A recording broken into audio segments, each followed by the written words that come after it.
用咗佢哋之後，我皮膚係穩定、細緻咗好多，同埋係飽滿咗嘅，好似幫你開咗個鎖匙咁樣，就令到你啲護膚品咧一直吸入去。2025年我冇咗佢唔得嘅其中一款精華咧，會覺得自己皮膚係非常之平滑，同埋係有通透感。佢哋出嚟嘅效果咧係非常之穩定啦，遮瑕度夠啦，同埋係持久度都有嘅，真係推薦俾我身邊嘅所有人啦，同埋係基本上我嘅朋友們咧都係非常之中意佢哋嘅。Hello， 大家好，我係 Jane， 今日就想同你哋分享喺2025年最後一次 empty 手，就將大部分產品就放咗喺度嘅。今次就唔需要再額外揾多個紙袋咧，就放晒其他產品啦。咁但係今條片咧應該會比較多少少化妝品同埋以往冇提及過嘅護膚品嘅。咁我都想即係重新再幫你哋分類啦，再同大家分享。咁同埋呢一條片咧應該係我暫時最後一次喺呢一個空間同大家拍片啦。咁至於我之後會去邊度咧，我就之後有機會再同大家分享嘅。咁但係都好多謝咧喺過去呢一段時間大家對我嘅支持啦。咁所以咧我哋而家就即刻開始分享啦。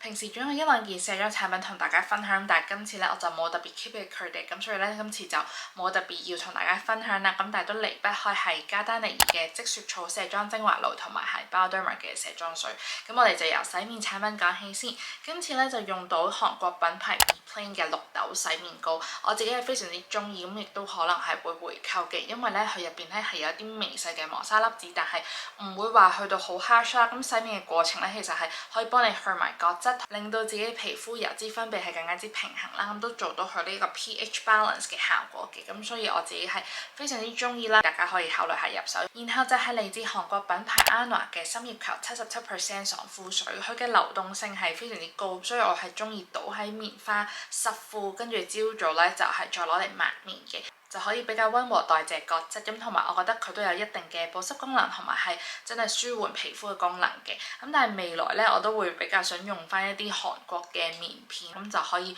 做翻一個比較簡單快捷嘅保養嘅。咁所以呢個咧就未必會回購住啦。另外都有用到嚟自 Little Status 嘅 N10嘅 Wonder Waterful Toning Essence， 咁作為一支精華水咧，佢嘅保濕程度就比啱啱介紹嘅 Anua 係更加之好嘅，流動性亦都好高。咁我就中意噴喺手，然之後就按壓喺塊面度吸收嘅，咁佢早晚都可以用到啦。咁我覺得佢作為一個即係保濕嘅精華水嚟講咧，我覺得係非常之唔錯嘅。咁如果你本身好中意呢個品牌嘅話咧，都可以安心去入手。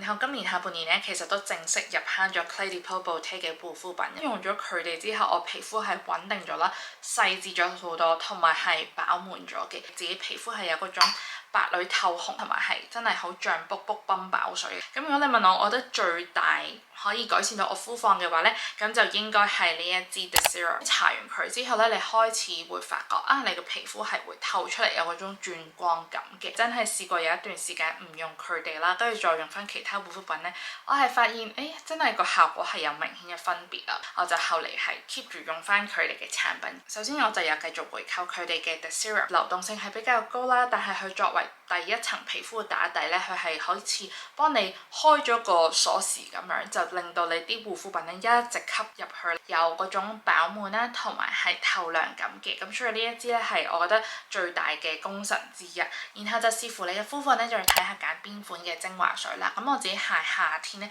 就中意用呢一支 Clarifying Lotion， 佢可以幫我代謝到角質啦，令到我自己皮膚咧望落去咧更清爽，但係又有一定嘅保濕度嘅。但如果你話你真係好乾啊，你就可以用翻呢一支保濕嘅柔膚水啦，敷完又好，或者係抹完面都好咧，你都會覺得你嘅皮膚係非常之柔軟嘅。秋冬天咧都特別中意用呢一款嘅，咁同埋你見到我可能即係有留翻起個泵頭啦，因為如果你用 refill 嘅話咧，你本身呢啲泵頭咧都可以繼續用嘅。而另一件我自己非常之中意嘅護膚品咧，就係佢哋嘅晚霜，因為用咗一段時間咧，係覺得自己嘅皮膚咧係好有 BB 肌膚嘅紅潤通透感啦，真係望落去係好飽滿嘅。同埋咧，佢嗰個質地咧，你唔會覺得好厚身，好容易褪開，但係又有一定嘅滋潤程度。我係非常之中意佢嘅質地啦，嚟緊有機會咧，我都會想再回購嘅。跟住之後咧，就講翻其他精華啦。2025年我冇咗佢唔得嘅其中一款精華咧，應該係 Lancome嘅 GT-Fit， 因為咧我自己覺得佢亦都係可以幫我令到我皮膚狀況係更穩定啦。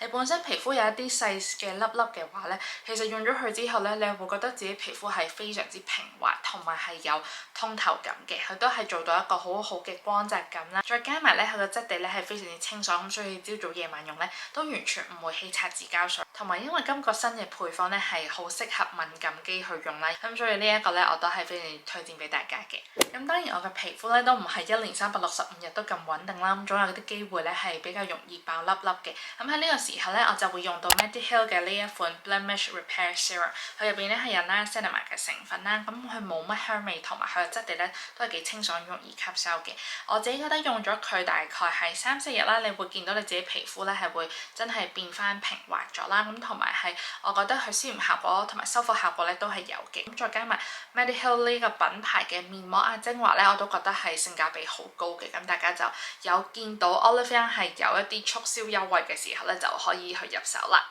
然後就同大家分享2件唇部產品。咁首先咧就講咗嚟自 Laneige 嘅 Bouncy and Firm Lip Treatment， 咁我就當佢係一個 lip sleeping mask 咁去用嘅。咁每一晚就搽少少啦，佢就好似一個啫喱狀嘅質地，咁所以咧佢係非常之容易推開嘅。咁但係佢嗰個滋潤度咧就冇以往另一款嘅 sleeping mask 咧係咁強啦。咁所以咧呢一個我就應該唔會再回購啦。咁但係如果你話朝早想化妝嘅時候，令到你嗰個唇部唇紋係減淡啲啦，同埋係令到你搽唇膏咧係更 smooth 嘅話咧，我就非常之推薦大家入手 Free 嘅呢一個 One Minute Ready Lip Serum， 質地咧係好輕身啦，咁同埋咧佢係淡淡嘅香味，佢真係會令到你嘅嘴唇咧係一個非常之 ready 嘅狀態啦，冇乜唇紋之外咧，你之後再搽任何嘅唇膏咧，我自己都覺得係非常之順。而家已經開咗一支新嘅嚟用啦，同埋係我之後應該都會繼續回購嘅。發現今次咧真係有好多嘅化妝品，特別係底妝產品嘅，咁一陣咧再慢慢同大家分享。咁但係今次咧就係都係有用到加丹尼爾嘅呢一支水感輕透防曬凝乳啦，咁佢就有 SPF 50PA+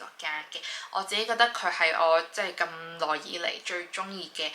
防曬之一。咁因為咧佢嗰個滋潤度係幾好嘅，咁所以如果你嘅乾性肌膚嘅話咧，你可以安心去入手。佢作為一個妝前打底咧，我都覺得係非常之唔錯，同埋係又係唔會起擦紙膠水。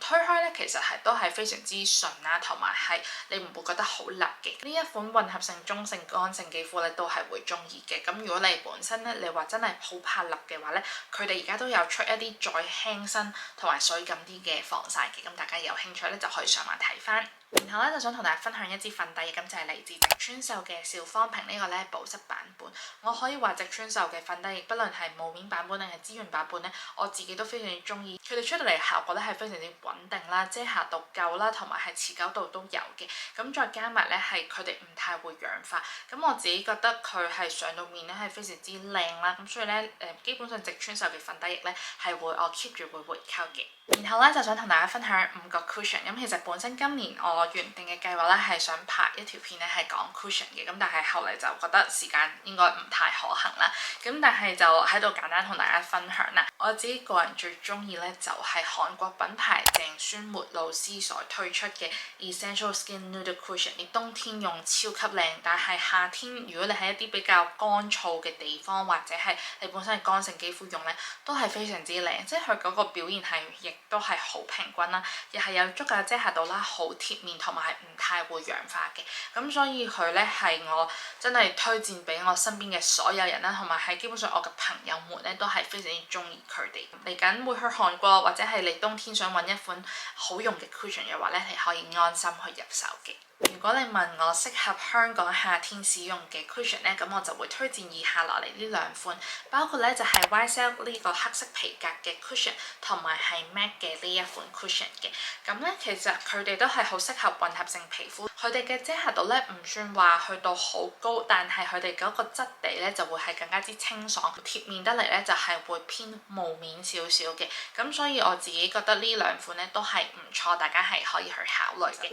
同埋之前都有好多朋友就介紹過 Estée Lauder 嘅 cushion 啦，咁就包括有一個圓形嘅霧面版本，呢一個咧就會係遮瑕度超級低啦。如果你本身皮膚好好嘅話咧，你就可以考慮嘅。咁而之後如果你想要款遮瑕度比較高，然之後保濕度更好嘅 cushion 咧，咁你就可以揀方盒呢一款嘅。咁但係我覺得 Estée Lauder 咧喺我面上咧，反而嗰個表現咧唔係好穩定，有陣時候咧會幾浮粉啊。咁所以我自己後嚟咧就冇特別想介紹佢哋啦。喺遮瑕膏方面咧都有2款產品我自己非常之中意，都有回購到嘅。咁首先咧就係 Hourglass 呢支遮瑕液啦，真係講咗好多年啦，到而家都非常之中意。用嘅份量唔需要太多，真係輕輕一點就已經可以做到好好嘅 coverage 啦。但係佢本身係偏乾身嘅，咁如果你本身係想打算用喺眼底嘅話咧，你就要即係做好少少一啲保濕嘅工作啦。咁但係如果你話真係想遮暗瘡印啊之類嘅話咧，佢係非常之好嘅。我用嘅顏色咧係 cotton， 咁如果你本身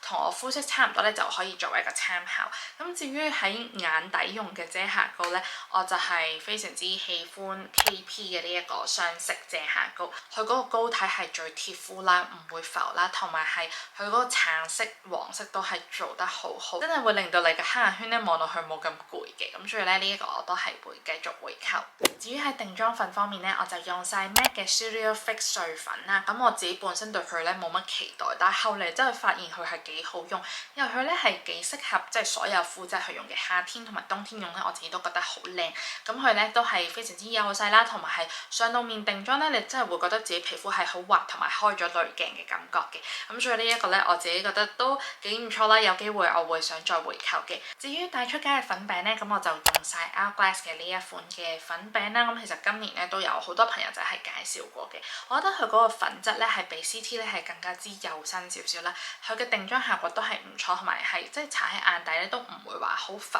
粉嘅感覺嘅。咁同埋咧佢就控油效果唔算話好好，咁所以我覺得佢乾性中性都係用到嘅。咁但係我就未必會話平時搽完粉底之後就用佢，反而真係攞出街去定妝咧係會比較好嘅。然後就係每一次 empties 片咧總係會出現嘅，咁就係 Benefit 嘅眉筆啦。咁真係用咗非常之多年啦，咁都係中意用呢個 Precisely My Brow Pencil。我用嘅顏色咧係3號色嘅，佢係幼身得嚟，佢係比較容易勾勒你嘅眉形啦，但係又唔太容易斷嘅。咁另外一個咧就係 Kiss Me 嘅眼線液，佢係做到超級防水嘅效果嘅，同埋佢真係拉出嚟嗰個眼線咧係好幼細啦，好容易 handle 啦。咁所以我最近咧都係買咗其他唔同嘅顏色去用嘅。至於唇膏方面咧，其實好似之前都有同大家分享過嘅，咁都係 Hourglass 嘅呢一支 Glossy Lip Balm 啦。佢咧係做到一個好似固體嘅 lip gloss 咁樣嘅，佢搽到出嚟咧真係有嗰種果汁唇嘅效果啦，非常之 juicy， 咁同埋咧係好令身嘅。咁我自己推薦嘅顏色咧，咁就係應該係135希莎，同埋係我手上呢一個180 Rouge 嘅，因為咧佢咧就係偏裸色調啲，但係咧佢都係做到好真係有氣色嘅感覺啦。呢一個我覺得如果你乾身嘅嘴唇嘅話咧，你係會中意嘅。而最後一件喺化妝品類別嘅產品咧，咁就係嚟自川秀嘅定妝噴霧啦。咁呢個咧其實我以往都有分享過嘅，我自己覺得佢哋噴出嚟嗰個水珠咧係非常之散啦，同埋係我覺得佢哋個定妝效果係好好，都係幾適合喺香港天氣用啦，亦都係做到好持久嘅效果嘅。咁呢個亦都係冇乜味道啦，咁所以呢一個咧我自己有機會都會想再回購嘅。嚟到最後咧，就同大家分享少少頭髮同埋身體護理產品。咁首先咧，其實每一次咧都總係會出現呢啲頭髮整理棒。我本身我嘅頭髮咧係有好多毛毛喺度嘅，所以咧呢一個咁樣嘅大型嘅 mascara 咧就可以幫我搽翻啲膠水喺上面啲毛毛啦，咁就可以令到佢望落去更加之貼服。因為呢段時間咧非常之介意自己呢個髮線啊，咁所以咧我就之前喺 Olivia 度訂咗呢個 Double H 嘅Hairline Ampoule 啊，咁佢咧就係一支精華嚟嘅，咁咧佢就可以咁樣漏啦，然之後咧你就可以直接咁樣搽喺你嘅髮線度啦，我覺得非常之方便，同埋佢又冇乜味啦，都唔算話好勁嘅清涼感覺嘅，咁所以咧我自己呢一個都會繼續想去回購嘅。咁跟住之後咧就係少少 supplement 啦，咁我都係繼續食緊我嘅維特健寧5色靈芝啦，咁因為佢都真係令到我嘅氣色係會更加好啦，同埋個人冇咁容易攰嘅。咁另外咧就係如果大家有印象，每一晚咧都會開我嗰個唔需要加水嘅香薰儀。咁我今次咧就用咗2支嚟自News Yard Remedies 嘅精油嚟嘅。咁 De-stress 呢支我自己都幾中意啦，因為講真咧，如果用一啲唔太重味道嘅話咧，我係覺得好似冇乜味咁樣啦。Meditation 呢一支咧就係真係比較淡味少少，咁所以咧放喺香薰儀度咧，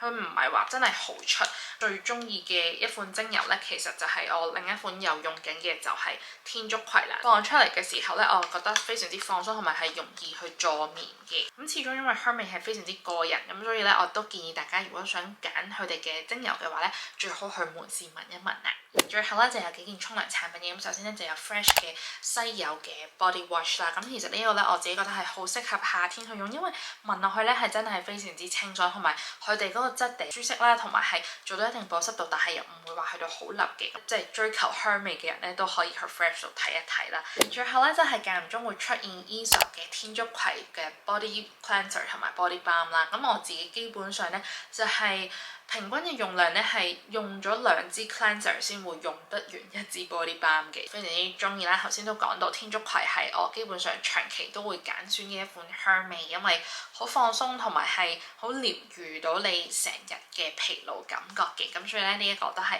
我有機會想繼續回購嘅產品。今次嘅分享就嚟到呢一度，都分享咗好多以往冇提及過嘅護膚品同埋化妝品，咁希望大家中意今次嘅內容。而之後出片嘅速度咧應該係會慢少少嘅，咁所以咧我哋就喺 Instagram 再見啦，拜拜。